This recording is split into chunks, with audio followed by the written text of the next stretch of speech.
Assalamualaikum warahmatullahi wabarakatuh, aking pinakamamahal na mga kapatid na lalaki at babae sa Islam.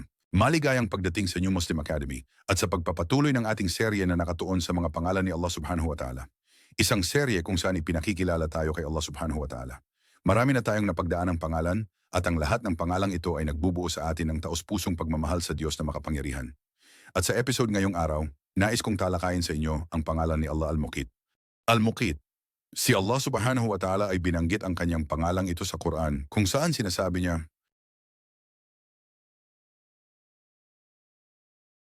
at ito ay matatagpuan sa kabanata ng mga kababaihan, ang Surah An-Nisa. Ang Al-Muqit ay isang uri ng pangalan na may pangkalahatan o malawak na saklaw. Nabanggit na natin ito dati, di ba? Tulad ng tinalakay natin, ang salitang Rob, nabanggit natin na ito ay isang universal na pangalan. Ibig sabihin ito ay pangalang sumasaklaw sa kahulugan ng iba't ibang pangalan mula sa mga pangalan ni Allah subhanahu wa ta'ala, ang Diyos na makapangyarihan. At ang Al-Muqit ay isa sa mga pangalang iyon.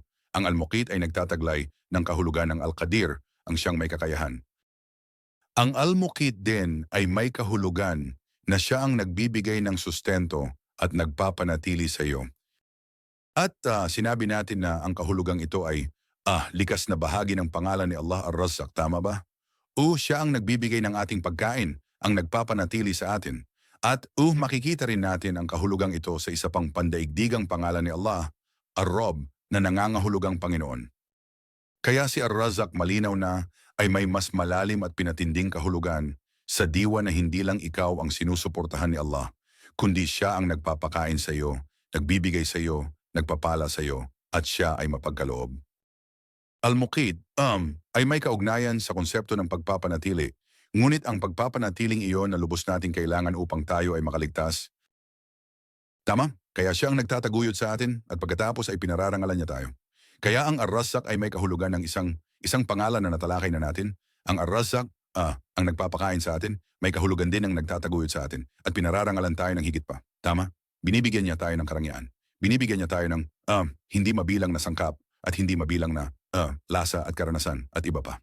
Ang Al-Muqit ay tumutukoy sa ideya ng pagiging pinananatili, at mula rin sa mga kahulugan ng Al-Muqit ay ang kahulugan ng proteksyon at pagpapanatili, ang Al-Hafiz.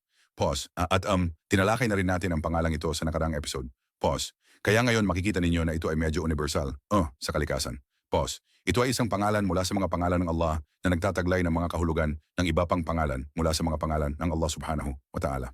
Ngayon, ano ang ginagawa ng pangalang ito para sa atin? Bueno, mas ipinakikilala tayo nito kay Allah subhanahu wa ta'ala. Yan ang una. Pangalawa, pinapalago rin nito ang ating pagmamahal. Ibig kong sabihin, kung alam nating ginagawa ito ni Allah subhanahu wa ta'ala ng natural, mahal natin siya. At habang mas nalalaman natin ang kanyang ginagawa para sa atin, mas minamahal natin siya. Kaya isa pa yung benepisyo mula sa pagkaalam ng pangalang ito.